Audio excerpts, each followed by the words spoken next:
Hey, friend, I know how this feels. Waking up exhausted after multiple trips to the bathroom and feeling embarrassed by sudden leaks. I used to be constantly on edge, searching for a restroom whenever I was out. Then I discovered Better Woman. I was skeptical at first, but 2 months in, everything changed. I experienced improved bladder control, no more heart-stopping moments when I laugh or sneeze, less urge to go, deeper and more restful sleep. I finally felt like myself again, confident and in control. Better Woman is natural, effective, clinically tested, and trusted by women for over 25 years. Ready to take back your control? Head over to BeBetterNow.com to order your supply today. That's BeBetterNow.com. These statements have not been evaluated by the FDA. This product is not intended to diagnose, treat, cure, or prevent any disease. Use as directed. Individual results may vary.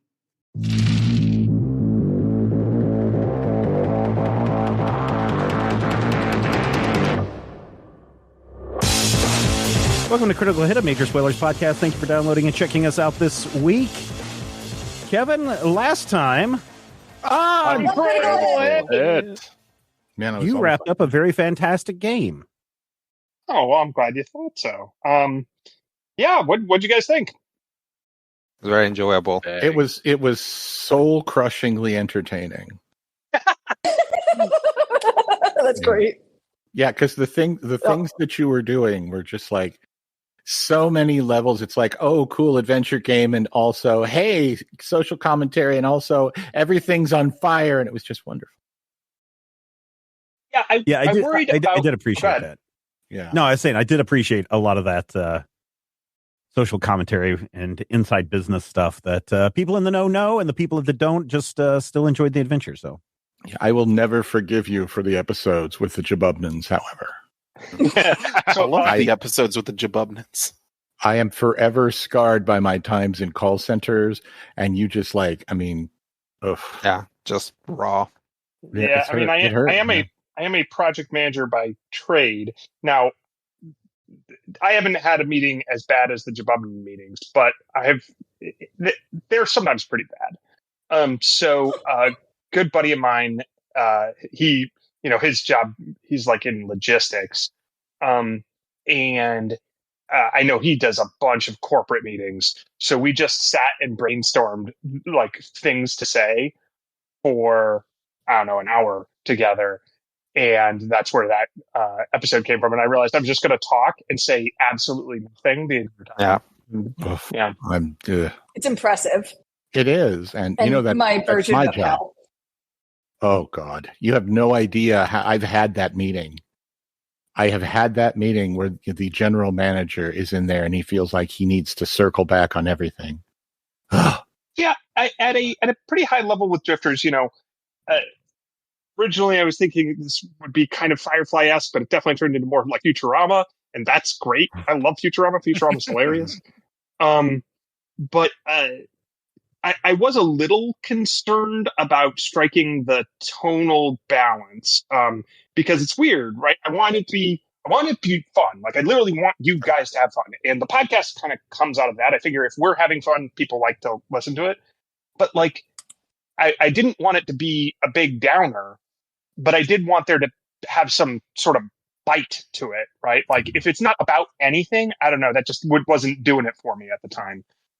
So making it both fun and funny, but also like kind of scathing and have some commentary was the goal anyway. Yeah, I think you did a great job at it. Yeah, it was remarkable. I felt like it worked well for the times. I mean, I know when we signed you up for this, we weren't living through as interesting times as we wound up being, this being like a pandemic game. But I think like having a little bit of bite and absurdity worked pretty well for the absurd times we were living through. Does anybody, Steven, do you remember the date of our first recording? I can look and see. Let's see. I mean, time means nothing to me anymore. It's the 375th of March, 2019. Oh, we are well past that. We're at like the 975th of March 2019. Yeah, well, I That's usually March Yeah, well, 2020. So, I don't know why you 2020, guys stopped in 2019. I was truly happy. so as I'm looking in my archives, the first release of Drifters was Critical Hit number 578, Season 1, Episode 1. That came out on November 14th, 2020. Now, let me see if I can go back and find the actual Probably recorded a recording. little earlier. Yeah, let me see. What did I say? 578? Yes. I do. Oh, let's see. I don't think I have it on my local drive. I think that's been backed fine. up to a other drive, but I do know that 588 was January 29th, 2001. So, yeah, somewhere probably, or I seem to recall September, October of 2020 for some reason. That sounds that sounds right. like a number. Yeah, it was dark times for the rebellion then. Yeah. We know, all needed it something was- that let us laugh a bit. I really appreciated running this. Thank you guys for trusting me enough to just bring me on as a GM, like having never been on the show before. That was pretty cool. Yeah, It's a lot of work. Rodrigo, I have no idea how you did this for years and years and years. Oh my goodness. It knocked 20 years off his life, I'm sure of it. Well, you know how you like got it like in your soul, and you were like, I want to say something, and I want to express it through this game. Yeah. I had that, but it was mostly how much these guys annoy me. So I just tortured them for 10 years, and that's how I kept warm. Hurtful. No. I thought we were bros, man. Jeez. What was it? So let's go around really quick. Sam, what was your favorite part of this entire Drifter story? Oh man, I think Muckrakers was really good. I think it just was such a great encapsulation of like the themes of the show. It was got to be somewhere between either that or the episode where we met Aeon Soljet in his horrible palace of horrors of being his very nice apartment. But like just just everything about it made my skin crawl. Yeah, I think I would agree. I think the Aeon Soljet part was, it's when the villain finally reveals everything, and spells it out for everyone, even though it's somewhat cryptic. I really like that part in any kind of story. So I think that was my favorite moments. But I think outside of the story plot elements, I think one of the things that I really liked was Rob's character Amu always wanting to collect all these new creatures that we would either run into or battle. And then you, Kevin, allowing that to happen and then making that an integral part of protecting the ship or coming in at the last minute to rescue the heroes, or help out with the heroes. I think that stuff was really great. Yeah. I mean, I wasn't expecting that at all. And it was shot. super fun. Yeah. Herman, a crate fiend, which I definitely designed to just be a random encounter because I thought, hey, this is cool. It can be it's a thing that can be a stowaway on the ship. Who Rob, other than the DM saw exactly what I was going to do with that? I think anyone who's played with you. Yeah, Rob likes pets. Rob, what was your like favorite pets part? too, so I was happy. I'm kind of with you on that one. Like just Kevin actually allowing me to collect as many different pets as I could physically find. Yeah, nice. I was not expecting you to try to keep the gremlins and be like, no, we're going to train you and weaponize you. I thought like those things were so mean, like they were so like annoying. I just assumed you guys would get rid of them, but like, nope. You're like, nope. They joined the menagerie, joined the team. No. Like okay, it's just how they are. Exactly. Yeah. Amu's entire goal for joining Drifters was to make more friends. I think when we started feeling out the world and seeing that the world, I mean, you're right. It's like fun and action packed and stuff, but also very oppressive and very, like sort of money and result oriented or whatever. I think it kind of galvanized us as the players. I was like, we're not going to be that, right? Yeah. We have to become the opposite of that. So it was like, sometimes where we had to. Oh, sorry. surrender to that, like with the creative being horribly evil. Yeah, exactly. So yeah, it's like, okay, well, yeah, this is just what the gremlins are like. So there's probably a place for them in this ship too. This crazy, crazy world. I love the ship being a ship of outcasts, and this obviously it's a trope, but it's a trope for a reason of like kind of found family and people who aren't fitting in with a world. But as you say, Rodrigo, like when the world's really bleak and dark and not friendly necessarily, at least there are large parts of it that aren't, then it makes more sense for you guys to kind of band together. Yeah. Yeah, I think when we pitched Hecubina and Bangy, I think my word was actually like, I want them to be like the positive version of bullies. Like, like they will aggressively like build you up. Yeah. They're like, you should do this. Oh my God, you're so good at this. Why haven't you been doing this all along? Gas you up. That's funny. What was your favorite? I really liked the team Rodrigo, what was your co-captains. favorite? Yeah, that worked out really well. Yeah, definitely. My favorite part, I enjoyed so much of this game, but my favorite part actually was a lot of like the actual like mechanical expression of things. When we were in, it's like we did, I think, 3 races, and each one was very different, and mechanically there were like different things that we had to do in order to accomplish things. As a caster, there are spells that don't have a lot of use in a lot of campaigns, especially very fighty campaigns. But because there were often sort of these like side objectives in so many of the fighting episodes, as an example, me being able to use disguise to circumvent some amount of damage. It's there because Kevin's a permissive game master, but also because he set up an encounter where like killing every single zombie wasn't the point, right? Mm-hmm. Where there are like goals and there are things in the way that you can use the mechanical expression of your character to overcome or to get around. Yeah. Matthew, what about you? What was the favorite part of yours? The favorite part of the game ever, or the favorite part of the game that was yours? Because I still feel like when Vengi was in the cage and I decided that Beastie mode would be funny, maybe the point where I was just like, That was A+ work. I cannot top this. I'm just going to coast for the rest of the That's not true.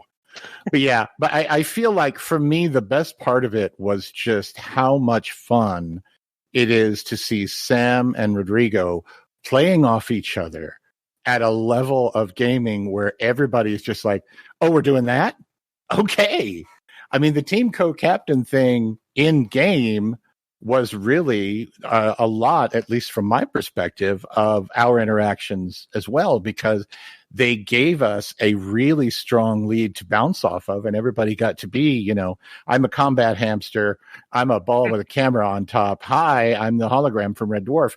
And, we all got to do our cool things, and then we had that strong leadership, and they were just as much of weirdos as everybody else. I feel like, it really came together. I don't know. And I love Critical Hit. I've always loved Critical Hit. I don't know if we've had a cast that is this much fun in this many different ways in any of our previous game systems. And we've done some great stuff. I thought from my perspective, not knowing exactly how everyone was going to, fit in and having to, I played with Rico, obviously. Most of you had. I was really impressed with the dynamic. Not just to congratulate you guys, but like seriously, it's 6 players, which is a lot. 6 players plus a DM, so 7 total people at the table. I thought the team co-captain thing was really cool because inherently, once there's team co-captains, like no one's really in charge. It's just it's almost like a joke, but it was nice because you guys could prod people along, or have an idea or something like that. But like, seriously, all of you guys, I was really impressed with how everything worked. You seem to, for a new system, everybody was pretty proficient, and that's actually beside the point. What matters more is like, you knew how to. There's a couple of things I really like about this crew. You knew how to narratively like pass the ball around, and not hog the ball, but also like, kind of let somebody else like shine for a moment, which is great. And then maybe something that comes from, being part of a podcast. And I will say, like, I almost want to take this. This is something I want to take out of this for my own home games. I love playing games in general and chilling and chatting with my friends and all of that good stuff. But I loved how, you can do that for a little bit on Critical Hit, but you can't go on a 20-minute diatribe. Like, you have to get back to the point, and people, we show up on time. Like, yeah, of course there's scheduling. We have to work that out. Sometimes we cancel games here and there, but like, by and large, like, people came and they came ready to play. And I really love that. Sorry, I went ahead and took my turn. It's a professional game. It's your game, man. You get to take your turn. Yeah. You get 6 turns because you have 6 arms. Well, I'm curious, Brian. You are kind of the quietest, both in the player and character wise. But I think you were also the most versatile of everyone, right? Yeah, I feel like that's a good benefit of being the operative. As you can be pretty much good at pretty much any skill. Mm-hmm. Combat wise, they have like a pretty particular niche of doing stealthy or weird acrobatic attacks or something. But yeah, what was your favorite part of the game? I mean, I really enjoyed the Quint Inside Out storyline. Some crazy stuff, a lot of fun references there. I like the nods to other games that got mentioned, and just all sorts of ridiculousness. That was great. That definitely. Yeah, I definitely praise for Kevin that he just goes for it. Yeah, it's like we're gonna incredible voyage this mother. I was like, all right, I guess we are. Let's go. I've got a couple of emails where he pitches this to me, and I swear to God, my first thought was, oh, S word, he is biting off so much here. And I'm like, man, I'm game, and I know that the team is up for it. And I'm just like, if you pull this off, holy moly. And you pulled it off with aplomb. I really appreciated that. Although I'm really mad that it took almost 3 months for me to get you to say, my name is, so I could respond with, it doesn't matter what your name is. I think I spent half an episode trying to get you to say that during the volleyball game, and you wouldn't. You knew what I was doing, so I waited until you forgot. Yeah, you got it. I wasn't going to walk away from that. That had to be done. It was a moral imperative. I appreciate you being open to that, Matthew, because obviously that puts that. There was a lot going on there, and you were very willing to have fun and be poke fun at, but like in a collaborative way where it's like, okay, we're inside a character's mind. What is that going to be like? And so thanks for that, because there's a lot. You were kind of the star of the show there for a bit. Well, and it never felt mean-spirited, even when Steven was being mean-spirited. It was in. I'm sorry, what? It was in when you were taking shots at me during You mean when everybody was taking shots at you during that? Yes, but I've known you for 35 years, and I forgive them. I mean, we knew each other when we were 18, Stephen. It says and you should know Matthew as it does about Stephen. Yeah. That's exactly what it is. But, it never felt like it was pointed, and I really appreciated that, even when you were doing things that were clearly... let's poke a little fun at the underlying, bits and pieces of the character. It never felt mean, and I like that. The real smart thing about it is that, Quentin's also a robot, You know, like in Wreck-It Ralph, they start out making fun of video games, but then they go to like Chocolate World, and then they have a bunch of candy jokes. Like that's kind of what it felt like, because it's like, yeah, we could make fun about, you know, being inside his brain, but also he's a robot, so there's all of these like beep boop beep robot jokes and like, you know, old peripherals jokes that we can make. Follow the So it really worked out pretty well. Yeah. So what did you guys think of Starfinder? This is obviously it's kind of based on the Pathfinder system, set in space. But I will say that we made it up to level 8, and we did a lot of things that you can find in Starfinder, but I've got the core rule book and the pilot book, and I think 1 or 2 other books from this system. And it feels like we barely scratched the surface of Starfinder, Kevin. Is that, I mean, I didn't want you to throw everything in it, but it's like I'm flipping through some of these pages and like, oh, this is a thing that you can do in Starfinder. I did not know that. And, you know, it's go ahead. Yeah, one of the ideas I had going into this, believe it or not, this would be, I would say, probably one of my least mechanical games I've ever run. Like the most narrative focused, because I thought that like narrative would play better, honestly, on the podcast. I thought people are going to update the story more. But the story's harder for me. Writing a story was much, much harder, and like writing dialogue and all that is harder for me than writing mechanics.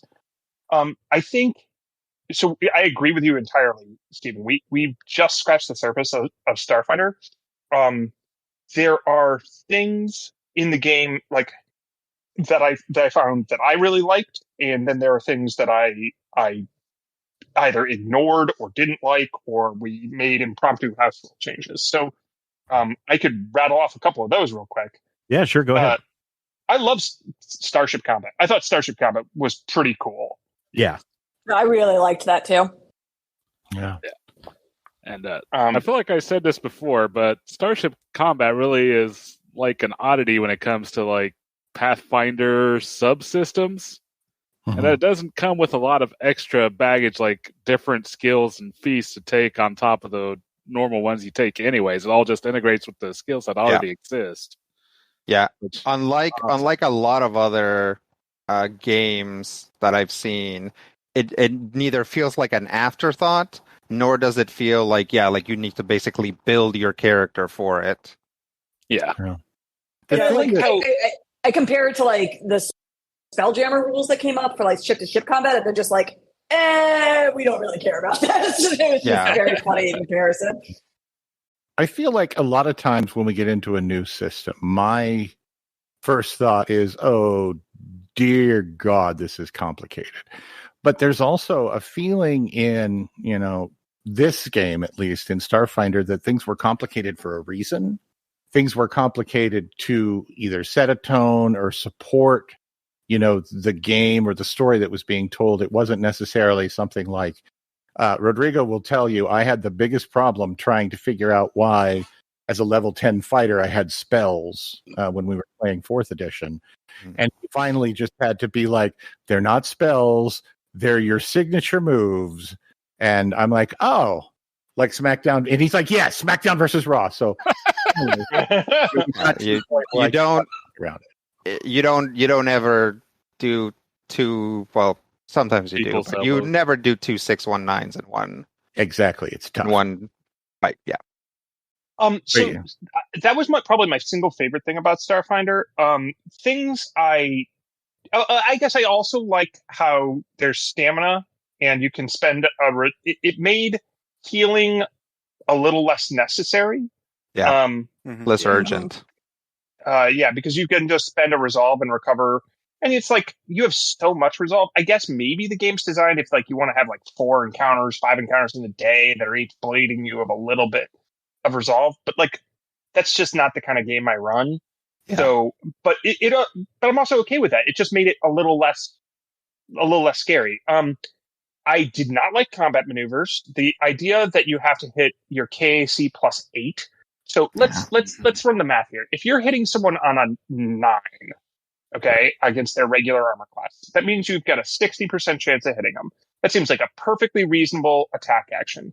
Okay, Sure. so if you want to take the thing that they're holding out of their hand because, they're going to blow up the ship, let me grab the detonator. That, because you have to target their KAC plus 8, instead of hitting on a 9, you're hitting on a 17. So instead of having a 60% chance of hitting, you have a 20% chance because that plus 8 difficulty is 40% swing. Now that action is, don't get me wrong, people can take it, but it is what I call bad. It's a bad action because it's so unlikely to succeed that, you're basically doing nothing. And I don't care for that. Yeah, you No, basically absolutely. have to build Go ahead. characters to trip or whatever, and then hope you don't fight something without legs. Yeah, the game really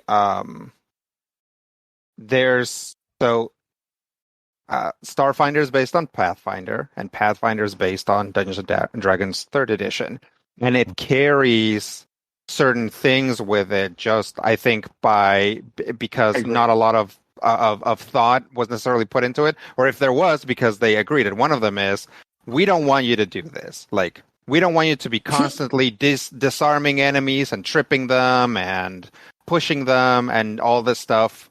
So it's going to be hard to do that, and you have to gear your character up to do that. And still, that geared up character at low levels is going to fail at that a lot. There are a few things. There are a few things, as much as like these combat maneuvers, where I look at it and I'm like, oh, the game doesn't want me to do this. One of the spells that I have, it's like a cone of energy that deals a little bit of damage, and then it's like, oh, and you can push them. And I was like, oh, so if they fail to save, I can push them? No. If they fail to save, they take damage, and then I can initiate a bull rush maneuver, substituting in my brains instead of my strength or whatever. And I'm like, I still took it because I got more spells than I needed anyway. But I was like, I tried to do it once. I think it kind of worked, but I'm like, it's too much work. Like, the game doesn't actually want me to do this. I want to go on a little bit of a rant about that too. I think you're absolutely right, Rodrigo, because coming out of the 3035 Pathfinder world, there are trip disarm builds and attacks of opportunity and yada yada yada. And I've played in games where that was a major feature, but I also understand the criticism of them. It can get oppressive. But let's be real here. There are other games, there are other systems, there are other ways of doing it. If you look at Dungeons and Dragons fight, if you want to grapple somebody, make an athletics check. They oppose it with an athletics or acrobatics check, and then they're immobilized because you're basically holding them. It's not that complicated, and it's also not that oppressive. If you limit how bad things are, if prone doesn't give you advantage or a huge bonus to hit, then you can knock somebody prone and it's more cinematic, as opposed to being like this tweaked out optimization build, which I think you're absolutely right, Rodrigo, is what they were trying to disincentivize. Whereas what they should have done been hey, because I don't know, in game design theory, in my mind, what you want to do is say, what's a cool scene that happens in a movie or you could imagine in a show, and then what are the rules necessary to let a player do that quickly and easily. Yeah. And I don't think combat maneuvers work, but that's a rant. Nope. You're really much better off just incorporating sort of combat maneuvers into the narration and then not bothering with them at all. Yeah. Rob, was Starfinder crunchy enough for you? Oh yeah.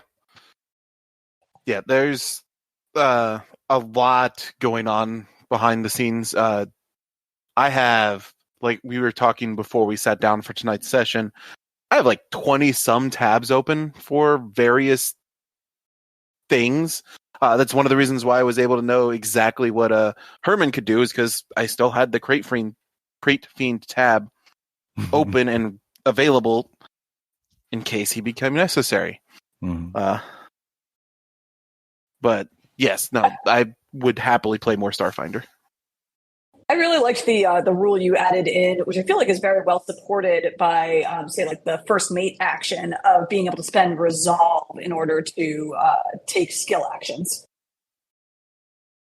Yeah, because there's not that much to do with resolve yet. Exactly. I mean, seriously, I looked for things to do with resolve because I'm like, we get this huge pool of resolve, and I'm a chode. I want to get like they just keep pouring resolve into my cup. I wanted something to spend it on, and the only thing that I could really spend it on, other than healing, was something that came with the subclass that I happened to pick.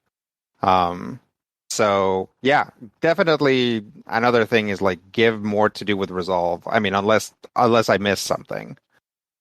I had a couple skills, of class abilities that were resolve based. Yeah. I love skills, and I want to encourage them. If I could go back in time and start the game over, I would incorporate that resolve rule as a core rule of the game. Just because I like skills so much. Well, and it again opens up that thing where, like, when you have alternative goals in an encounter to simply like keep throwing punches until something stops moving, that rule, that ability to also to attack and use a skill, is a lot stronger, and it's a lot more interesting and allows it to do a lot of things. You know, it's why in 4th edition they were like, well, like, we want to heal, we want to fight. Let's just let healers like heal fight, right? Let's just let them use attacks, and then those attacks also heal their friends. Like, there's no reason to have to choose one or the other. There's no reason to have to choose between doing a cool skill action and also getting off a cool shot with your new cool shot class feature. What'd you guys think of your classes? Soldier is so good. No regrets ever. I don't really have any regrets on mine, but I think when I went in, I was like, okay, if I'm going to be a pilot, then I need to know this, this, and this. And there were other things that I'm like, I will never need to know how to do this. And I kind of wish that I had put some points into some of my other skills. Like, I had medicine. So, if Amu, was out, I always had a medicine backup that I could do first aid on people that I never used. And I don't have my character sheet in front. Well, I do here because I always print it out.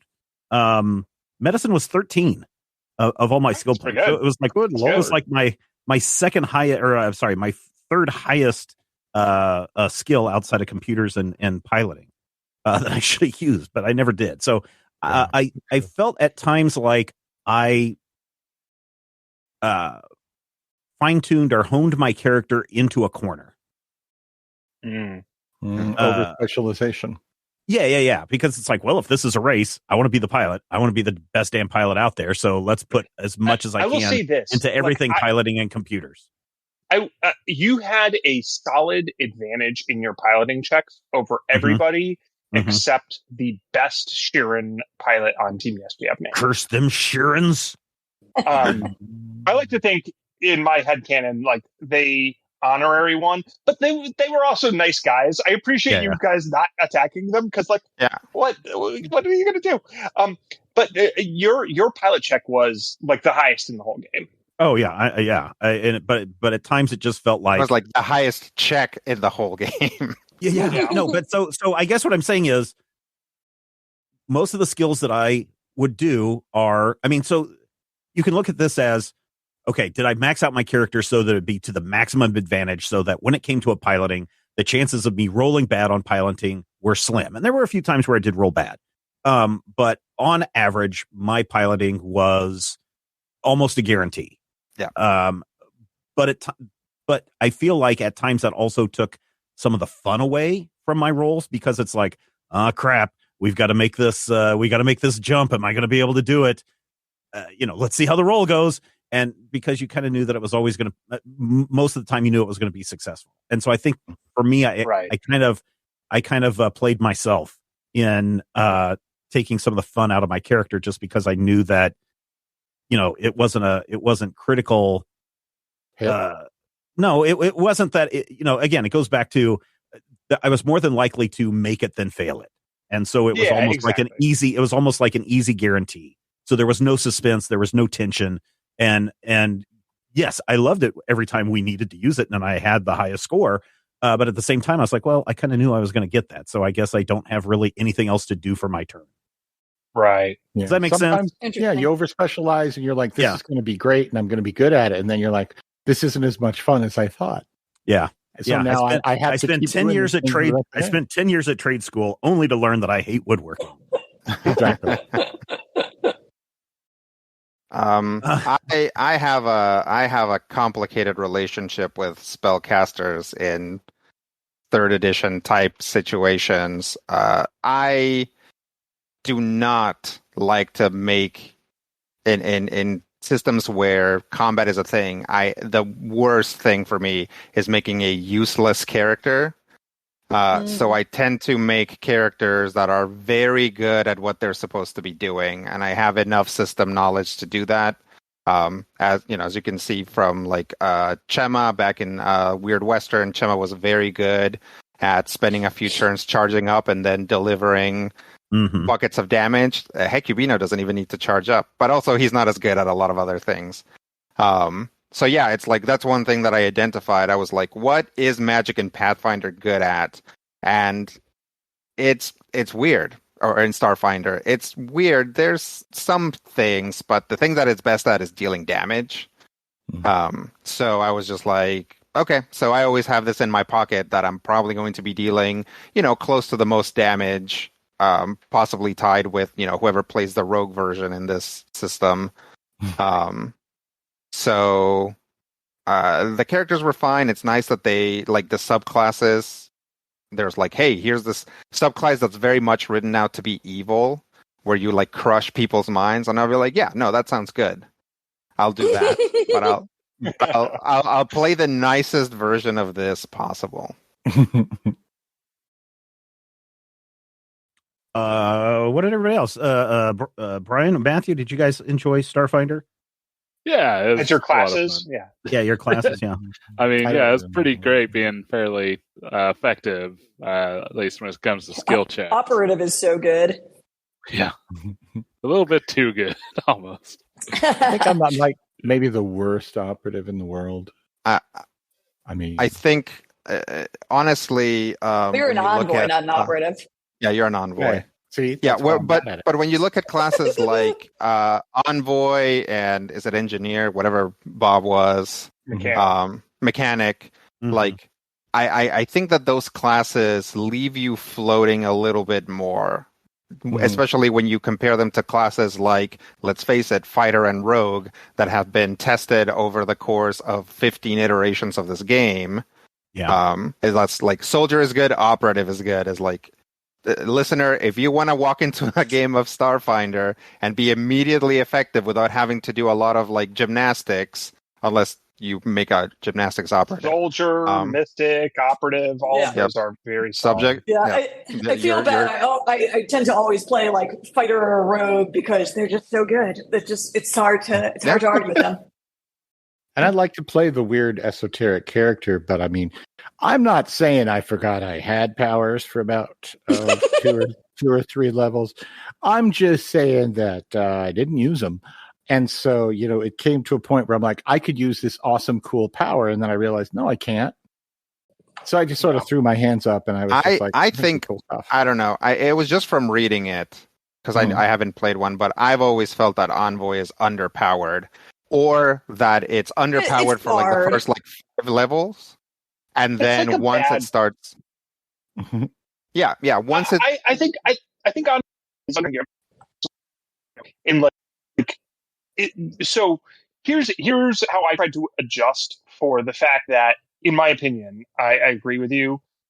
3 of you were playing more mechanically powerful classes, and 3 of you were playing like classes that are more uniquely Starfinder. Mechanic, Envoy, and Biohacker, I all thought were mechanically weaker than the other 3. Mm-hmm. But when I love skills, and I'm always going to encourage skills. So if skills are a good thing you can do, all 3 of those classes are good at their respective skills. Yeah. Mm-hmm. Yeah, it helps a lot. What do you think, Rob? I think the Biohacker was fine with standing with the other 3. I put the whole self-limiting thing going on with Amu doing, having the Hippocratic Oath and everything. Jeez. Otherwise, there was Psycho bite. all sorts of nonsense that I could have been doing to make combat way more miserable for our enemies. And possibly for Kevin. Yeah. Absolutely for Kevin. Here's a nitpicky thing that I don't like about Starfinder, and I think it's because it's a thing that Paizo does. I hate that there's space goblins. I know we never. It just feels like, oh yeah, now we're going to create an RPG system that's set in space. But you know what we're going to do is bring over the goblins from the fantasy side and put them in space too. But just something about that. Well, and I know everything from the fantasy side. yeah. I know, but the same world. Yeah, but specifically with the goblins though, it just it is a Paizo thing because then Paizo's iconic creatures. Yeah. Yes. And that's the thing that I was just a little annoyed at. It's just Also, would you deny us the snot rocket or Muty, which was, I feel like, the moment in which Matthew realized what he was in for with Kevin? Yeah, no, it's fine as it plays out, but it's just like when I first started reading through the Starfinder system and I saw space goblins, I rolled and I was like, okay, well, it is Paizo, and they do put that in every single one of their games, but it was still kind of like, eh. I was strongly tempted. Pitch a goblin. Yeah. What's that? I'm a little upset I didn't pitch a goblin. Yeah. Yeah, I was strongly considering it. Yeah, I definitely thought about the fantasy races, but then I was like, oh, nobody's talking about making a human, so there has to be at least one person who's not wearing makeup or prosthetics. One human guy, yeah. See, the Muty situation, almost constantly wearing makeup, though. That's true. Yes, but only to highlight his eyes. I feel like Muty was the point where I can't remember if we were still in the is Quentin or isn't Quentin a Quisling set, but that's the point where I honestly thought for a minute that I could totally be evil in this game. Because that Muty thing where, Muty was like, you are friend, and then Quentin literally got him killed on purpose. I'm like, oh, yeah, I could totally be a jerk. But then it didn't really work thematically. So I'm just like, no. It I was worked. really happy with that, by the way, Matthew. What's that? Not being evil? Or being evil?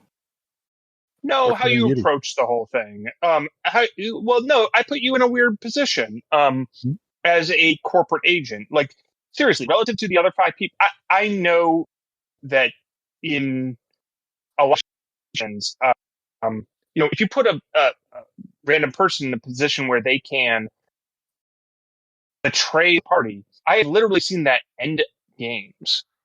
And you got what I was laying down.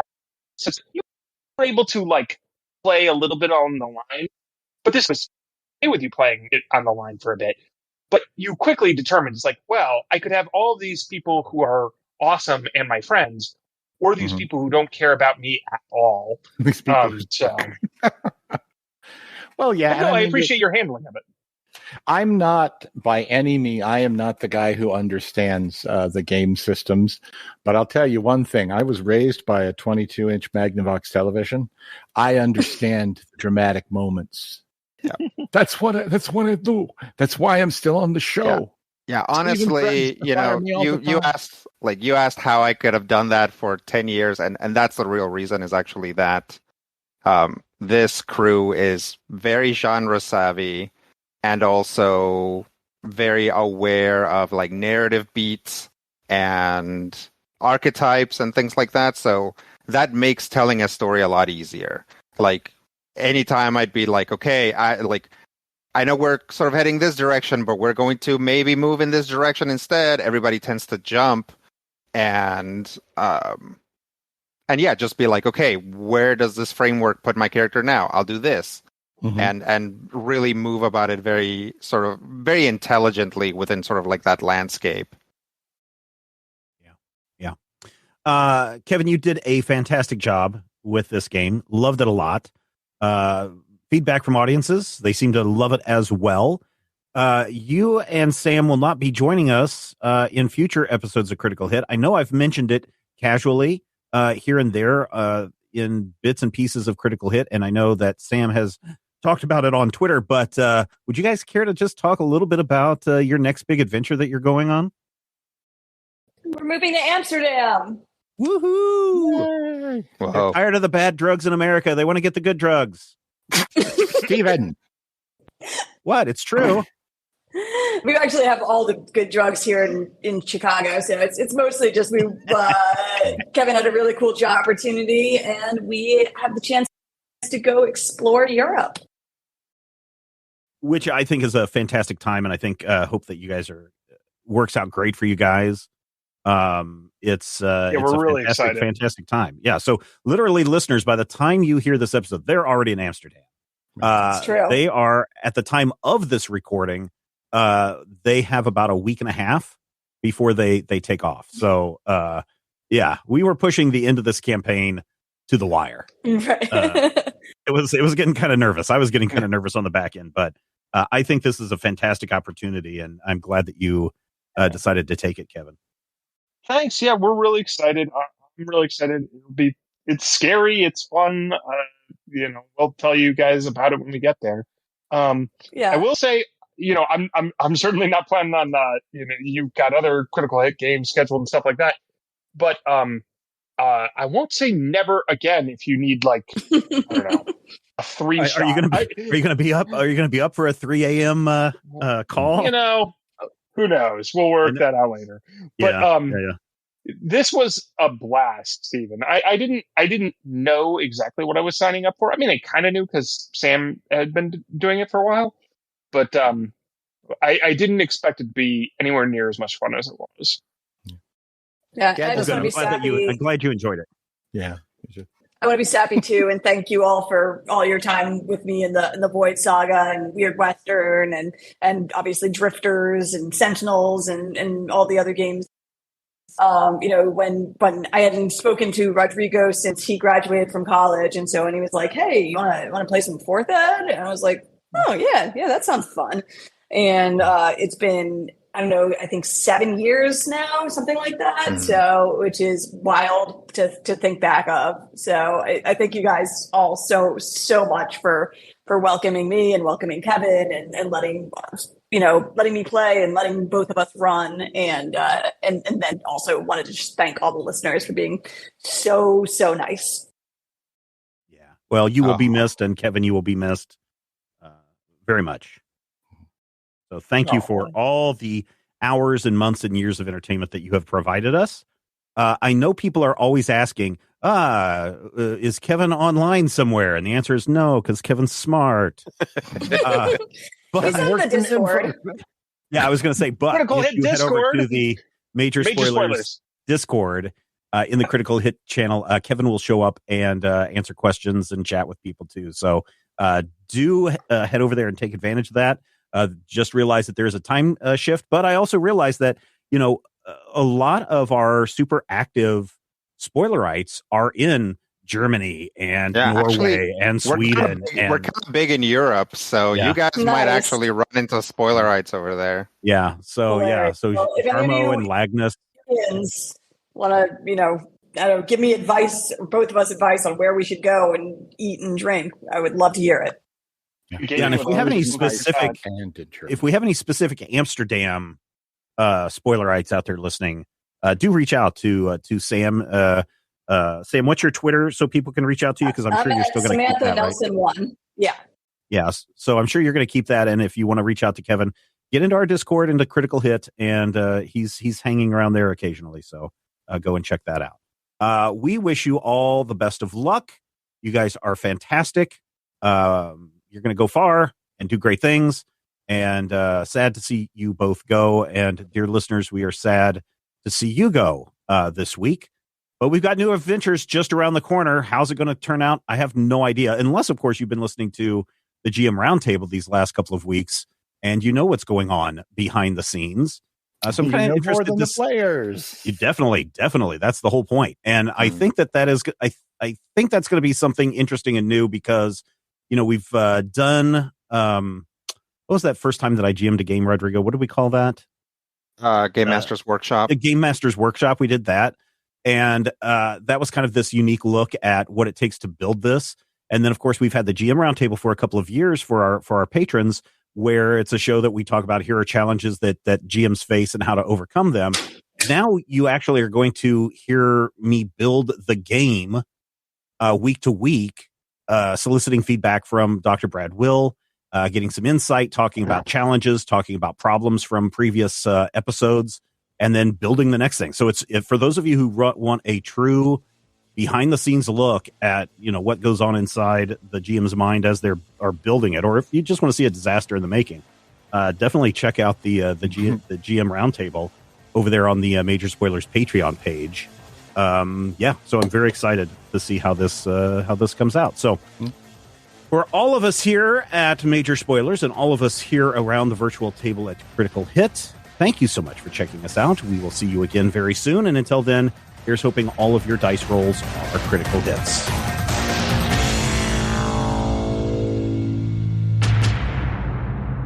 This podcast is copyright 2023 by Major Spoilers Entertainment, LLC.